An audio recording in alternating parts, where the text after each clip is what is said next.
You'll hear argument first this morning in Case 16-1161, Gill versus Whitford. Mr. SCOTUS-Toons. Mr. Chief Justice, and may it please the Court. This Court has never uncovered judicially manageable standards for determining when politicians have acted too politically in drawing district lines. Plaintiffs' social science metrics, composed of statewide vote-to-seat ratios and hypothetical projections, do not solve any of these problems. Instead, they would merely shift districting from elected public officials to federal courts, who would decide the fate of maps based upon battles of the experts. Now, as a threshold matter, this Court should hold that federal courts lack jurisdiction to entertain statewide political gerrymandering challenges, leaving for another day the question of district-specific gerrymandering challenges. I think it's true that there's no case that directly helps respondents very strongly on the standing issue. You have a strong argument there. But suppose the Court, and you just have to assume we won't know exactly the parameters of it, decided that this is a First Amendment issue, not an equal protection issue. Would that change the calculus so that if you're in one part of the state, you have a First Amendment interest in having your party strong or the other party weak?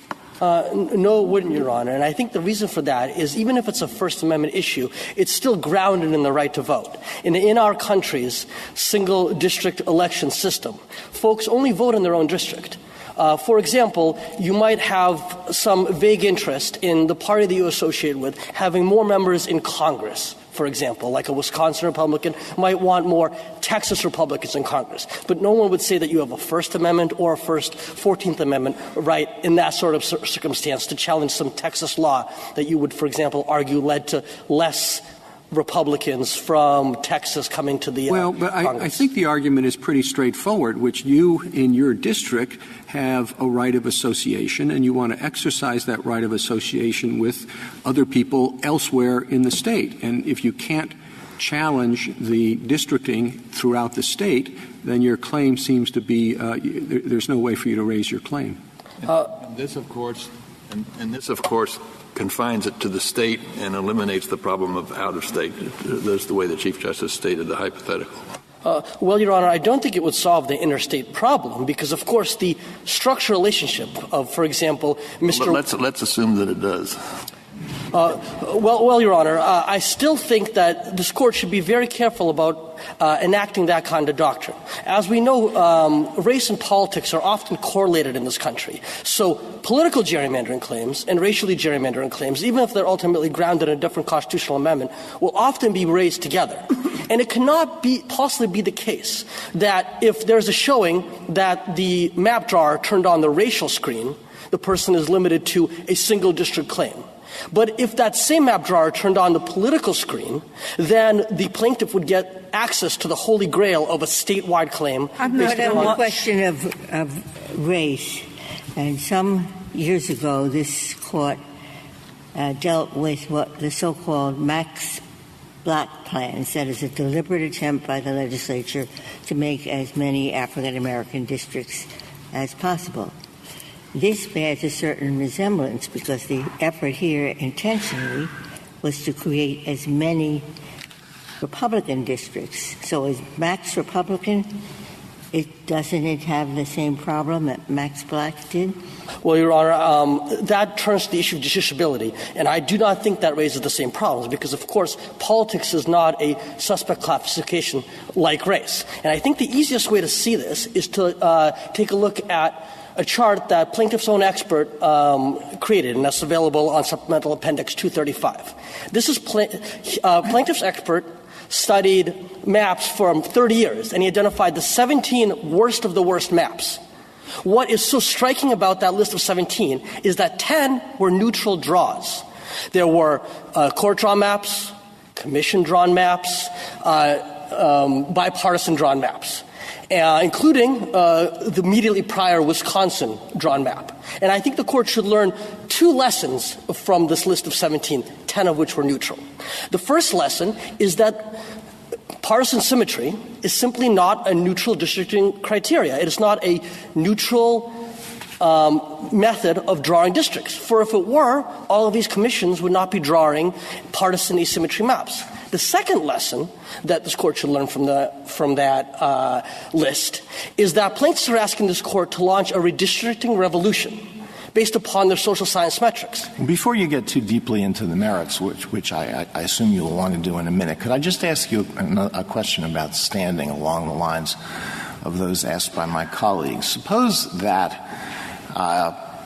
it was alleged that town officials in some place in northern Wisconsin where the Republicans predominate were discriminating against the Democratic candidate for a legislative district by, let's say, not allowing that candidate's signs to be put up along the roadsides, but allowing the Republican signs to be put up along the roadsides, or they were pressuring town, let's just leave it at that. They're discriminating with respect to these signs.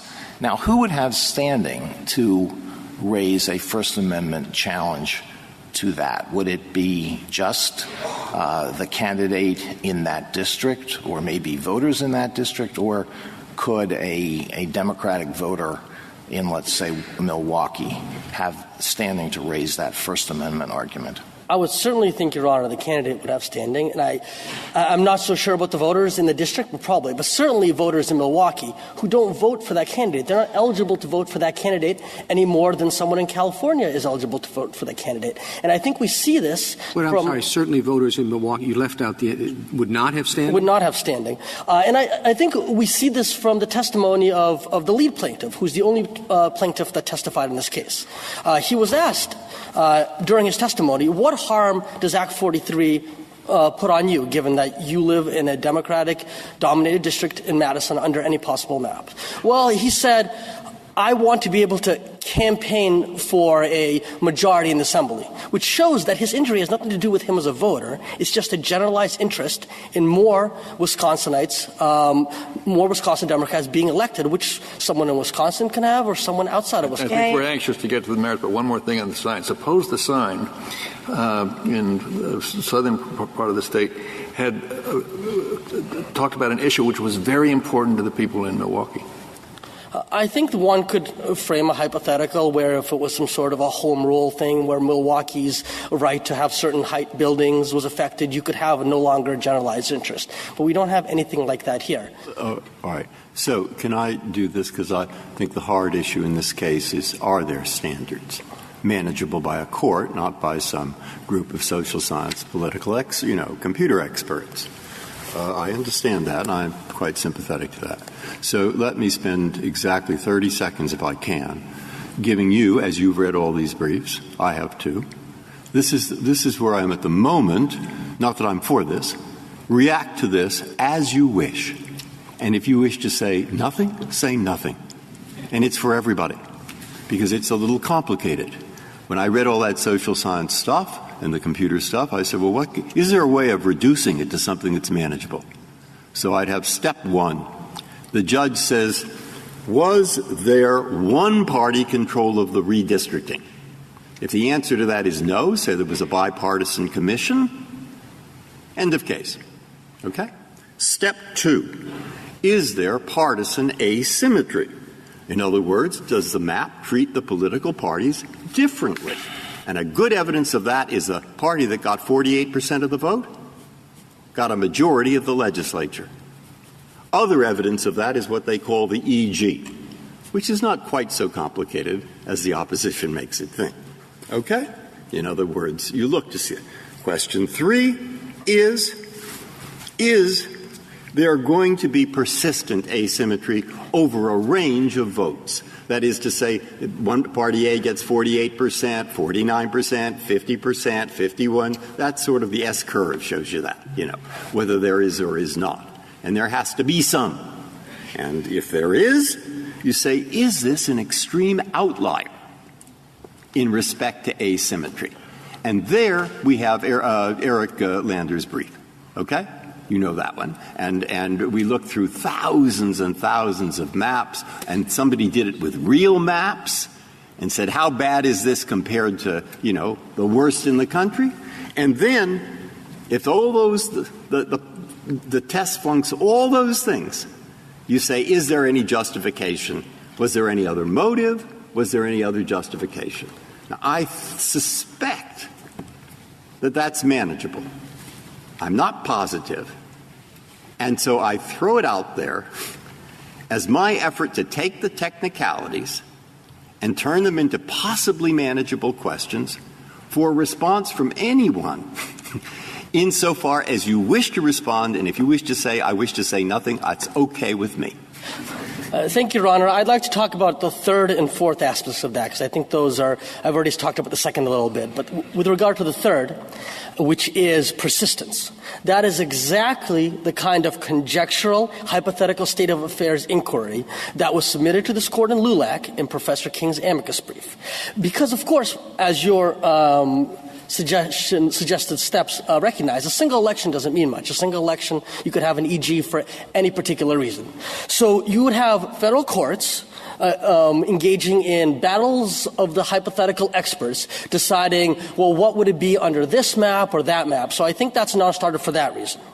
Now, with regard to extremity, this was if I could just stop you there for a second, because I was under the impression that legislators are capable of doing this actually pretty easily now. You know, the world of voting technology has changed a great deal, and when legislatures think about drawing these maps, they're not only thinking about the next election, they're thinking often, not always, but often about the election after that, and the election after that, and the election after that, and they do sensitivity testing, and they use other methods in order to ensure that certain results will obtain not only in the next one, but 8 years down the road. And it seems to me that just as legislatures do that, in order to entrench majorities or minorities, as the case may be, in order to entrench a party in power, so too those same techniques, which have become extremely sophisticated, can be used to evaluate what they're doing. Well, Your Honor, legislatures don't have to worry about judicial manageable standards. Legislatures don't have to worry about false positives, false negatives. Legislatures don't have to worry about conjecture. What I'm suggesting is that this is not kind of hypothetical, airy-fairy, we guess and then we guess again. I mean, this is pretty scientific by this point. Well, Your Honor, they're just estimates, and they're not scientific. And let me give you one example from the record. They're estimates where you haven't put any social science to say that the estimates are wrong. You've poked holes, but every single social science metric points in the same direction. So there are 5 of them. Your map drawer is one of them. By the way, the person who actually drew these maps. And what we know is that they started out with the court plan. They created 3 or 4 different maps. They weren't partisan enough. They created 3 or 4 more maps. They weren't partisan enough. And they finally got to the final map after maybe 10 different tries of making it more partisan, and they achieved a map that was the most partisan on the S-curve. And it worked. It worked better than they even expected. So the estimate wasn't wrong. The estimate was pretty right. So if it's the most extreme map they could make, why isn't that enough to prove partisan asymmetry and unconstitutional gerrymandering? Well, Your Honor, I think the facts in this case, which is what you were discussing, are significantly less troubling than the facts in the cases that this Court has previously faced, for example, Vandermeer and Veith. And that's for 2 reasons. One, the map drawers here complied fastidiously with traditional redistricting principles, which was not true in Vandermeer and Veith. But they kept going back to fix the map to make it more gerrymandered. That's undisputed. The people involved in the process had traditional maps that complied with traditional criteria and then went back and threw out those maps and created some that were more partisan. That's correct, Your Honor, and of course there were computers. So why didn't used they take one of the earlier maps? Because there was no constitutional requirement that they do so. They complied with all state law, and they complied with all traditional districting principles. Can I take you back to Justice Kagan's question about the legislators' use of these techniques? Are all the techniques that are used by politicians in order to try to maximize their chances of electoral success scientific? I think they rely a lot on polls, don't they? Or how scientific have they proven to be? Of course, Your Honor. Legislatures can very much rest on conjecture, whereas courts cannot. If I could reserve the balance of my time. Thank you, counsel. Ms. Murphy? Mr. Chief Justice, and may it please the Court, plaintiffs have not identified a workable standard for determining when the inherently political task of districting becomes too political for the Constitution to tolerate.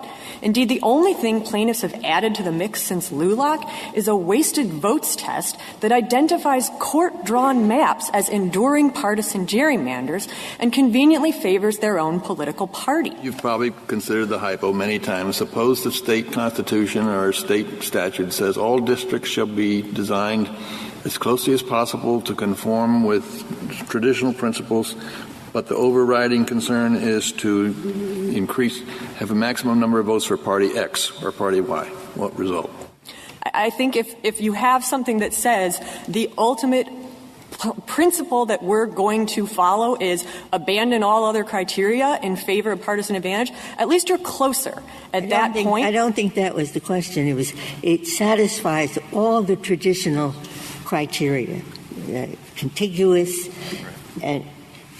but it was a deliberate attempt to maximize the number of seats that Republicans would hold.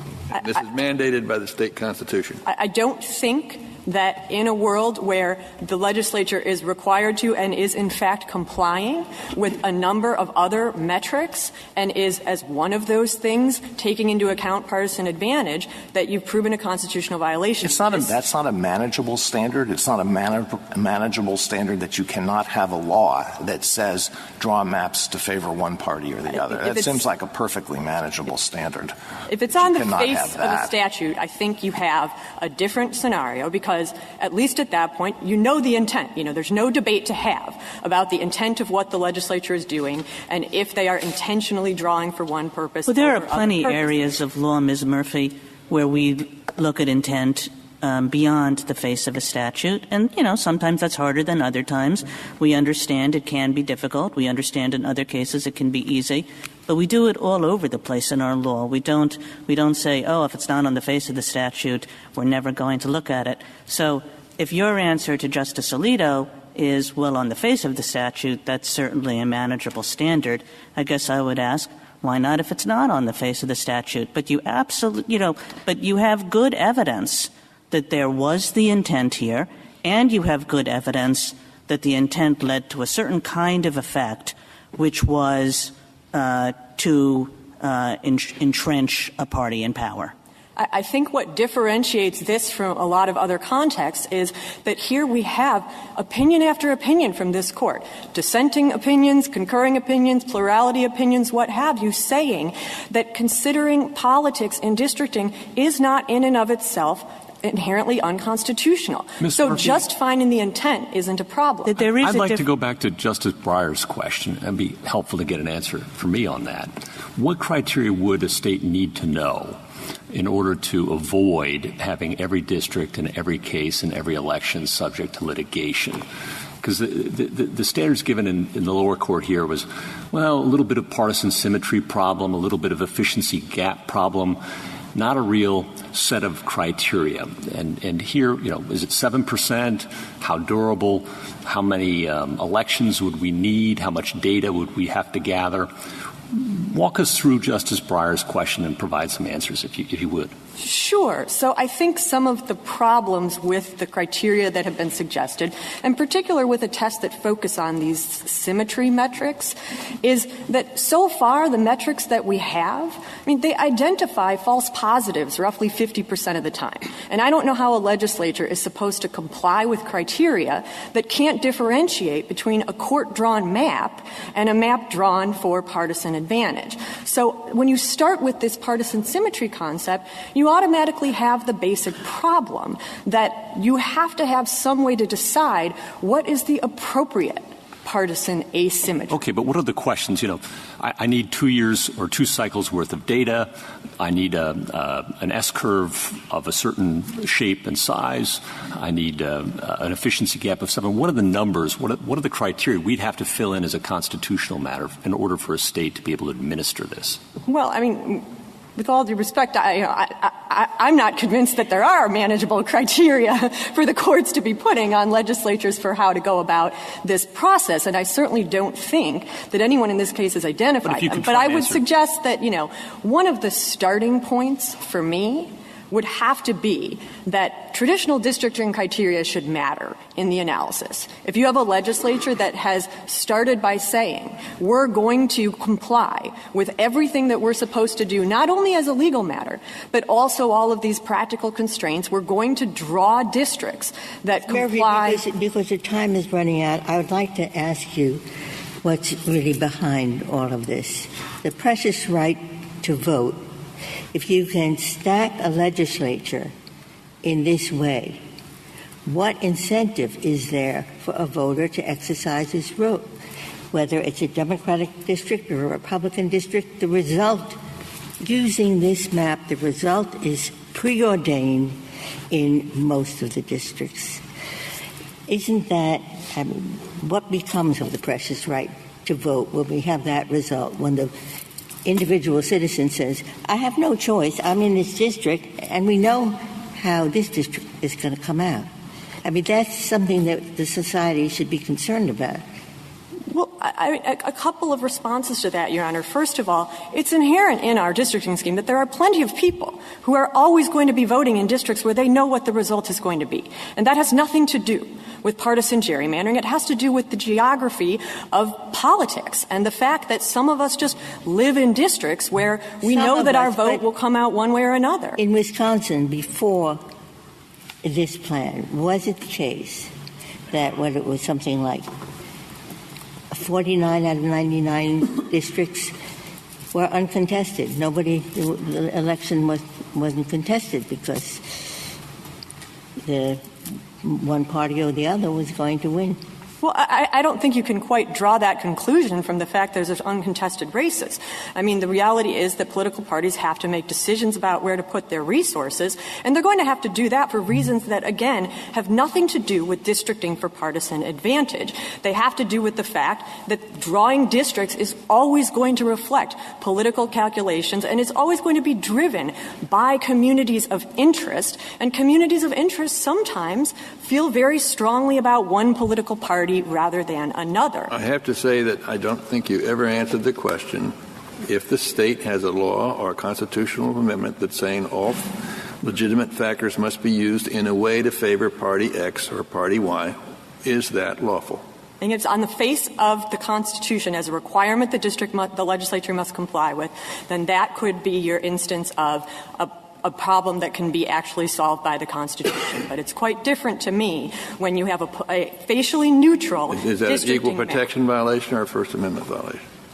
Well, it's a little hard to say at this point because, it really just hasn't been fully explored, this concept of how you would come at all of this from a First Amendment perspective. I think this comes back to really the standing question. Well, you said there's a Constitution that is it equal protection?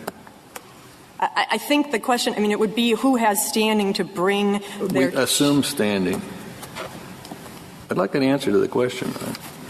Yes, it would be an unconstitutional if it was on the face of it, and I think that would be better thought of probably as an equal protection violation, but you could think of it just as well, I think, as a First Amendment violation in the sense that it is viewpoint discrimination against the individuals who the legislation is saying you have to specifically draw the maps in a way to injure. But again... Could you tell me what the value is to democracy from political gerrymandering? How does that help our system of government? Sure. Well, I would point you almost concede that it doesn't when you say if a state has a constitutional amendment or has a law that says you must comply with traditional criteria, but you must also politically gerrymander. You're saying that might be unconstitutional. It might be, but I don't think that necessarily means that districting for partisan advantage has no positive values. I would point you to, for instance, Justice Breyer's dissenting opinion in Veith, which has an extensive discussion of how it can actually do good things for our system to have districts drawn in a way that makes it easier for voters to understand who they are, who the legislature is. It produces values in terms of accountability that are valuable so that the people understand who is it who's in power. I really don't understand how any of that, what that means. I mean, it's okay to stack the decks so that for 10 years or an indefinite period of time, one party, even though it gets a minority of votes, can't get gets a minority of votes, can get the majority of seats? With all due respect, I would certainly dispute the premise that the decks are stacked here. At the end of the day, what matters is how people vote in elections, and that's what's going to determine the outcomes, as it has in Wisconsin, where the Republicans have won majorities because they've actually won the majority of the vote in most of the elections over the past 4 years. Thank you. Thank you, counsel. Mr. Smith? Mr. Chief Justice, and may it please the Court, what the state is asking for here is a free pass to continue using an assembly map that is so extreme that it effectively nullifies democracy. As this case illustrates, it's now possible, even in a 50-50 state like Wisconsin, to draw a district map that is so reliably and extremely biased that it effectively decides in advance who's going to control the legislative body for the entire decade. Maybe we can just talk briefly about the standing issue. It is a little arresting to have a rule that we establish that when your claim is racial gerrymandering, it has to be limited to your district. You can't complain about racial gerrymandering elsewhere in the state. But here, if the claim is going to be political gerrymandering, you can raise claims about whole statewide issues, even if there is no argument that you're gerrymandered, like the first plaintiff whose votes in Madison. His vote isn't diluted in any way, and yet he is able to complain about voting anywhere in the state. Well, Mr. Chief Justice, I think that standing has to follow from the nature of the injury, and that follows from the nature of the constitutional violation. A racial gerrymandering claim, a Shaw v. Reno claim, is an attack on a particular district for being drawn with excessive focus on race. In that situation, the injury has to be localized to the place where that district is.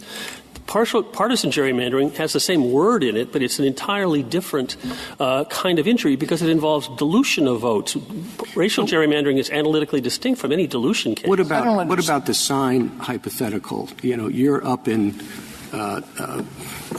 far north of Wisconsin, and somebody is taking down the signs for the one candidate in the far south. That affects that individual's the strength of his vote for the statewide purposes. Does he really have standing to complain about that? Well, Your Honor, I think you could decide that while it might have some de minimis effect on the interests of any Democrat attempting to carry out that group's political agenda, that it's sufficiently de minimis that you wouldn't want to give standing to people outside the directly affected area. Why is it de minimis? It seems to me it's exactly the same thing. If you have a system, let's extend it to many towns that are controlled by the Republicans, and they're taking down all the Democratic signs. And if that's an effective strategy, it will mean fewer members of the legislature are Democrats, and therefore the interests of the Democratic voter in Milwaukee or Madison will be impaired. It seems like exactly the same thing. Well, Your Honor, if you had a systematic effort in a lot of places by members of one party to prevent the other party from campaigning effectively, I think that anybody in the Democratic Party in the state would have standing. All right. Well, let's look at the race issue. So you have a state where you have an African-American voter in one part of the state who wants to complain that districts in another part of the state are packed or cracked, and as a result of that, there are going to be fewer African-Americans in the legislature than there should be, and that's going to impair that person's interests. including, I would suppose, their right of association. What is the difference between those two situations? Well, Your Honor, that's a Section 2 vote dilution claim, and I think that the law appropriately limits standing in that situation to people who live in the region of the state where there's an absence of an additional minority district. And you wouldn't want to assume that some African American from a different part of the state has a collective interest with people over here in this part of the state just because of race. That's just stereotyping. But with party, people join the party to work together to achieve a collective end. So but that's equally stereotyping. Sometimes people vote for a wide variety of reasons. Maybe the candidate, although he's of a different party, is a friend, is a neighbor. Maybe they think it's a good idea to have the representatives from their district to balance out what they view would be likely candidates from other districts. Maybe I don't think it's any less stereotypical to say the people are going to vote for parties because they support everything the party does statewide. Well, but to have standing, I think you'd want to find plaintiffs who do that, Your Honor, and certainly the plaintiffs we have here are thoroughgoing supporters of the disfavored party. Their party has been punished by the law of the state of Wisconsin. And I think that the standing issue ought to be satisfied by the description of what our claim is, which comes right out of Justice Kennedy's concurrence in Veith, where this is on page 86A of the jurisdictional statement, the White Appendix. It's just a two-sentence description of our claim. First Amendment concerns arise where a state enacts a law that has the purpose and effect of subjecting a group of voters or their party to disfavored treatment by reason of their views. In the context of partisan gerrymandering, that means that First Amendment concerns arise where an apportionment has the purpose and effect of burdening a group of voters' representational rights. So the group is the targeted people. Those are the people who have the injury to their First Amendment interests. And anybody in the group should be able to bring a First Amendment argument saying, Mr. Smith, you have a standing? Well, Justice Kagan? In a one-person, one-vote case, does one person in an overpopulated district have standing to challenge not only that district, those district lines, but the entire state map? That is true. That is the way that's been handled ever since the Reynolds case. And why is that? And is it an analogy to this case? Well, it's certainly a helpful analogy. It's not exactly the same because they have to live in an overpopulated district rather than an underpopulated district.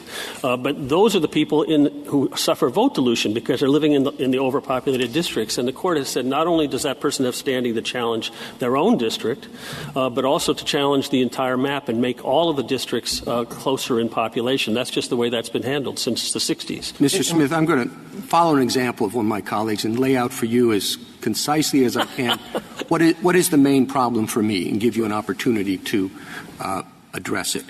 I would think if the claim is allowed to proceed, there will naturally be a lot of these claims raised around the country. Politics is a very important driving force, and those claims will be raised. And every one of them will come here for a decision on the merits. These cases are not within our discretionary jurisdiction. They're the mandatory jurisdiction. We will have to decide in every case whether the Democrats win or the Republicans win. So it's going to be a problem here across the board. And if you're the intelligent man on the street and the court issues a decision and let's say, the Democrats win, and that person will say, well, why did the Democrats win? And the answer is going to be because EG was greater than 7%, where EG is the sigma of Party X wasted votes minus the sigma of Party Y wasted votes over the sigma of Party X votes plus Party Y votes. And the intelligent man on the street is going to say that's a bunch of baloney. It must be because the Supreme Court preferred the Democrats over the Republicans. And that's going to come out one case after another as these cases are brought in every state. And that is going to cause very serious harm to the status and integrity of the decisions of this court in the eyes of the country. It is just not, it seems, a palatable answer to say the ruling was based on the fact that EG was greater than 7%.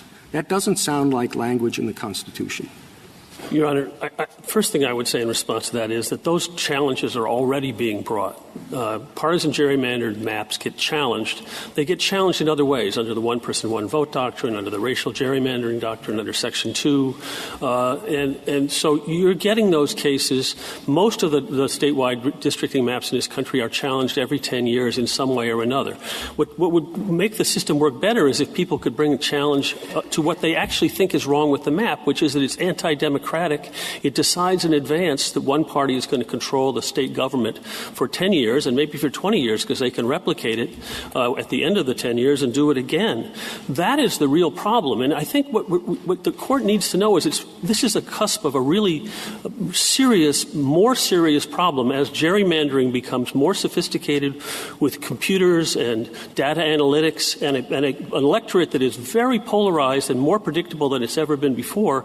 If you let this go, if you say we're not going to have a judicial remedy for this problem, in 2020 you're going to have a festival of copycat gerrymandering, the likes of which this country has never seen. And it may be that you can protect the court from seeming political, but the country is going to lose faith in democracy big time because voters are going to be everywhere are going to be like the voters in Wisconsin and no, it really doesn't matter whether I vote. Well, Mr. But you're Smith, going to take these issues, the whole point is you're taking these issues away from democracy and you're throwing them into the courts. Pursuant to, and it may be simply my educational background, but I can only describe as sociological gobbledygook. Your Honor, this is not complicated. It is a measure of how unfair the map is, how much it burdens Can one you say party. this? Look, don't agree with me just because it sounds favorable, because he won't in 2 minutes. Can you answer the Chief Justice's question and say the reason they lost is because if Party A wins a majority of votes, Party A controls the legislature. That seems fair. And if Party A loses a majority of votes, it still controls the legislature. That doesn't seem fair. And can we say that without going into what I agree is pretty good gobbledygook? And if you need a convenient label for that approach, you can call it proportional representation, which has never been accepted as a political principle in the history of this country. Your Honor, we are not arguing for proportional representation. We are arguing for partisan symmetry, a map which, within rough bounds at least, treats the two parties relatively equal in terms of their ability to translate votes into seats. That sounds exactly like proportional representation to me. No, proportional representation is that when you give the same percentage of seats as they have a percentage of votes. That's what proportional representation means. And our claim simply doesn't remotely do that. It says if Party A at 54% gets 58% of the seats, Party B, when it gets 54%, ought to get 58% of the seats. That's symmetry. That's what the political scientists say is the right way to think about a map that does not distort the outcome and put a thumb on the scales. Well, Mr. Smith, can I just say something, ask you a question about the political science?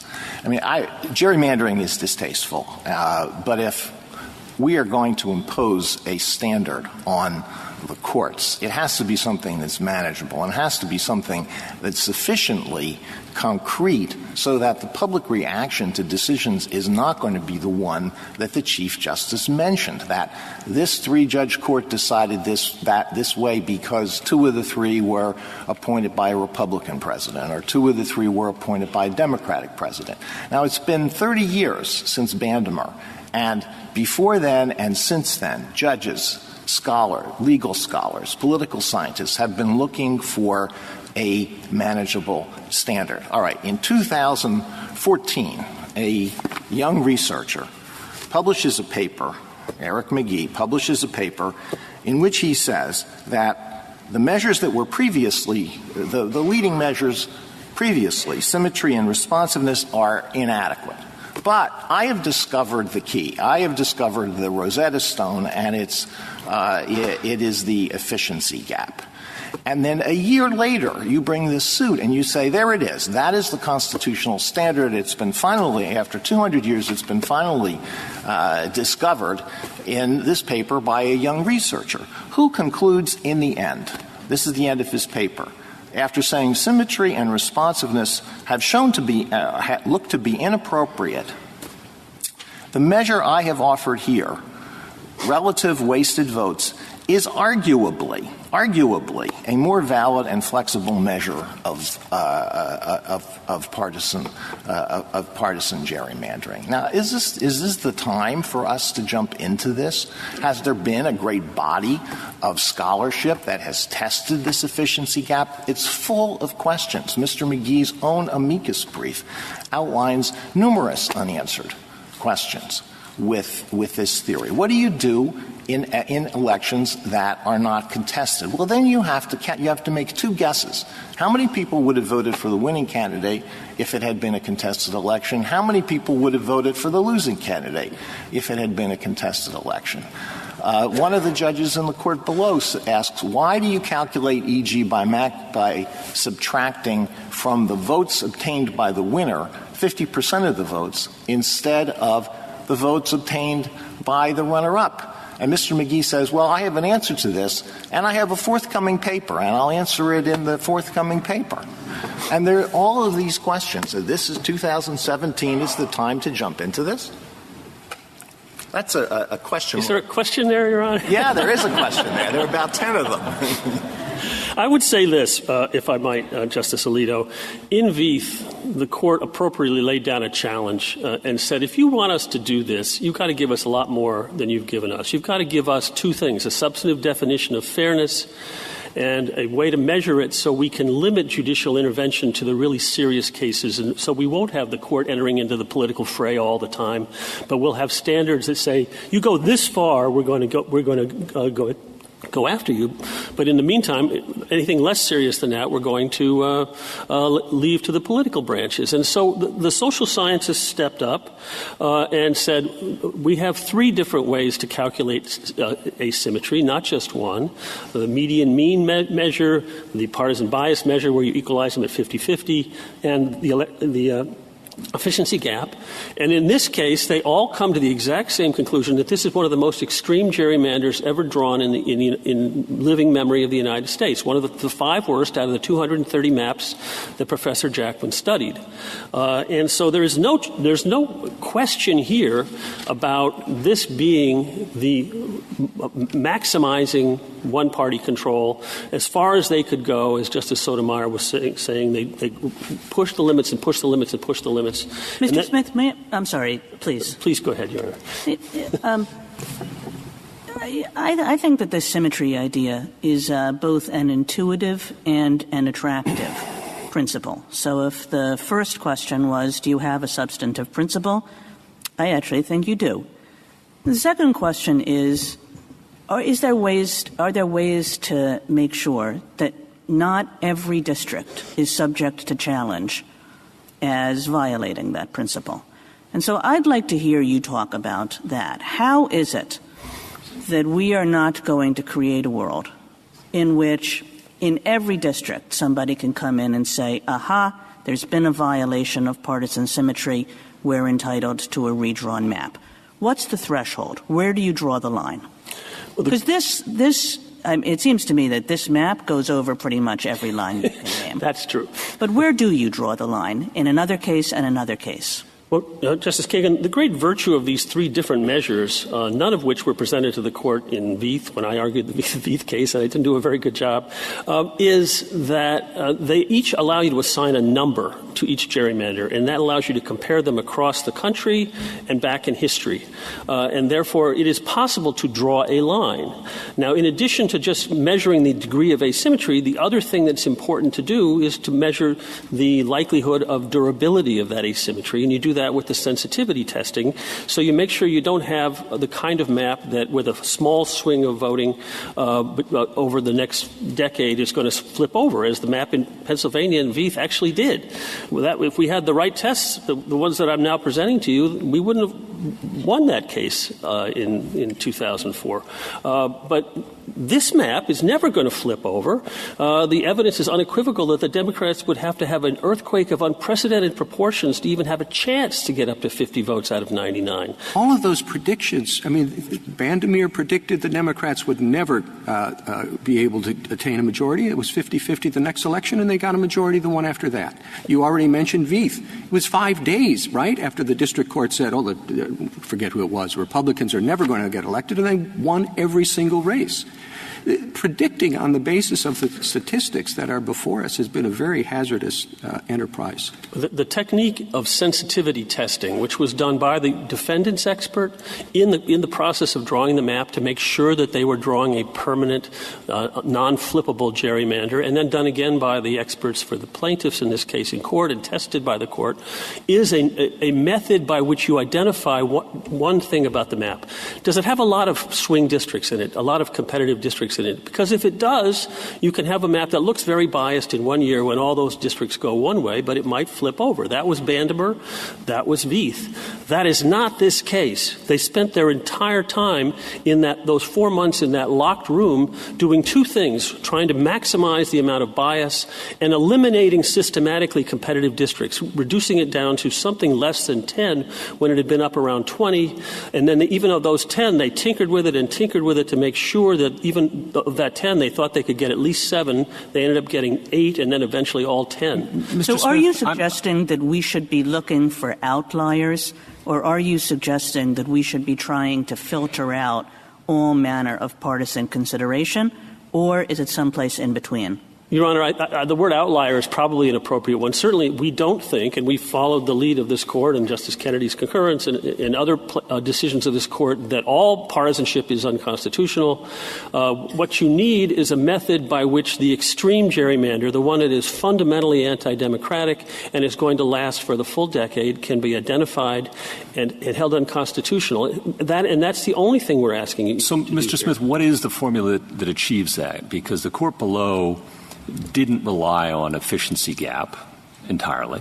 It looked also to the partisan symmetry test. It reminds me a little bit of my steak rub. I like some turmeric. I like a few other little ingredients, and I'm not going to tell you how much of each. And so what's this Court supposed to do? A pinch of this, a pinch of that? Or are we supposed to actually specify it's going to be the Chief Justice's formula of the efficiency gap of 7% for the country? Is that what you're asking us to do? What is it that you want us to constitutionalize? Well, Your Honor, the first thing I want to make clear is that symmetry is what's being measured by the efficiency gap, by the other two tests that I mentioned. Symmetry is the underlying substance. Well, but there are different tests for measuring symmetry, right? There are. There is the test you previously proposed. Now there is the efficiency gap test. The Court relied on both and said a little bit of a pinch of this and a pinch of that. Right. We're not telling you how much of each. Well, so I think so that doesn't seem very fair to the states to me to know what they're supposed to do to avoid the kind of litigation we're talking about. As I understand the efficiency gap test itself, and tell me if I'm wrong, that it would yield about a third of all the districts in the country winding up in court. Now, that's what the other side says. So tell me where that's wrong, and tell me what test you'd have this Court adopt. Well, first of all, I would go with the screens that Justice Breyer mentioned. The first one being it has to be a one-party state. That one-third figure they keep throwing around ignores the fact that the number of those maps were drawn either by commissions or by courts or by divided legislatures. And so those all get taken off the table from the very beginning. If you have a one-party state, you then have to measure whether it's unusually asymmetrical, pretty extreme. And how? I'm still stuck on Justice Breyer's question. Any of those three tests that were all applied. Any here. of them? Yes. Any of the three? And if they don't, I would suggest you apply all of them. And if they disagree, that would tell you maybe this isn't the right case to be holding something unconstitutional. That might be a fly in the ointment. But the Court below did not set the line. I'm sorry. Just on that, isn't it true that you can get very high levels of very high EG based on factors that have nothing to do with gerrymandering? The political geography can lead to it. Protection of incumbents, which has been said to be a legitimate factor, can lead to a high EG. Compliance with the Voting Rights Act can affect that. Certainly there are various factors that other than partisan bias that can lead you to draw a map that does not have a zero EG. In our test, with the intent requirement, the effects requirement, and the justification requirement, all of those problems are taken care of either at the intent stage or at the justification stage. How are they taken care of at the justification stage? The proposal is to run many millions of alternative maps to see whether using some traditional districting requirements you can produce a map that has a lower EG. But my understanding is that when that's done, those maps do not take into account either incumbent protection or compliance with the Voting Rights Act, both of which can have a very big effect. It's just one of the dozens of uncertainties about this whole process. Actually, they do take into account the Voting Rights Act. The Chen study that was discussed in one of the amicus briefs and is discussed somewhat in the merits briefs here, where he produced 200 randomly generated maps of Wisconsin using all the state's traditional criteria. He started with the minority districts that were already drawn by the state in Act 43 and kept those in place. And so then he generated randomly generated maps, and he found that the degree of bias created by the political geography of Wisconsin is minute, modest, a little bit, something just like what the district court found, maybe 1 or 2%, not even remotely like what they have in the map. And so would it be fair to require plaintiffs to provide those maps, many, many of them, so that one can tell whether the actual map is an outlier? Well, I think in the cases going forward after these technologies are there, they will be in the record in almost every case. It has become the state of the art. Whether it ought to be something that the plaintiffs have to produce as part of their initial case, I'd have to think about it. It certainly could be done that way. There are, as the Lander brief and a couple of other briefs and the political geographer's brief all show, people who have developed the capacity for generating of random maps that teach you a lot of lessons about the effects of neutral criteria of where people live and allow you to say that has nothing to do with the degree of bias that we have here. And I think it will become a part of how these cases are decided at the justification stage. It may also become evidence of intent or of how severe the effects are. It can be useful in a whole variety of ways. And now that, again, so social for science has that stepped up becomes to a the way challenge. to filter out the effects of geography from the effects of partisan advantage. Yes, Your Honor. And I would say that at the remedy stage, if they come back with a remedy map that matches the sort of neutral geography, even if it's somewhat favorable to the party that's in charge, that should be okay. They don't have to go to zero just at the remedy stage, but they have to come up with something much less extreme than their intentional gerrymandering, one that basically makes democracy no longer function, because basically the gerrymanders now are not your father's gerrymander. These are going to be really serious incursions on democracy if this court doesn't do something. And this is really the last opportunity before we see this huge festival of new extreme gerrymanders all done along the model of Wisconsin, but probably even more serious. I would commend the political scientist brief, which talk about the revolution in data analytics that has happened since this map was drawn. You're going to see people coming in and slicing and dicing a very polarized electorate to the point where one party control will be guaranteed. That's going to become the norm. Indeed, in any one-party state, if you don't do it that way, they're going to say, "Why? That's malpractice. Why aren't you doing what Wisconsin?" Will you clarify what you mean by one-party state? Here, we know that the maps were drawn by the Republicans and everybody else was excluded. Even some Republicans were excluded. But suppose the legislature has a Republican majority, but there are Democrats. Say it's 60-40, 40% Democrat. And the redistricting is done by the legislature. Does that count? Do you count that as one party? I do, Your Honor. I think if there's a majority, one party has a majority in both houses of the legislature and the governorship, the fact that there are some representatives of the other party in a minority status would not negate the possibility that the thing was. Mr. Smith, is that a Republican form of government claim? I think it's a First Amendment claim and an equal protection claim. I'm not going to try to revive the Republican form of government clause at this late stage. Isn't that exactly what you're trying to do, though? No. You're saying it's a one-party rule and that would violate a Republican form of government guarantee. Wouldn't that be the more specific constitutional provision to look to rather than the generic equal protection clause? Well, for that matter, maybe we could just for a second talk about the arcane matter of the Constitution. And where exactly do we get authority to revise state legislative lines? When the Constitution authorizes the federal government to step in on state legislative matters, it's pretty clear. Like you look at the 15th Amendment, you look at the 19th Amendment, the 26th Amendment, and even the 14th Amendment, Section 2, says Congress has the power when state legislators don't provide the right to vote equally to dilute congressional representation?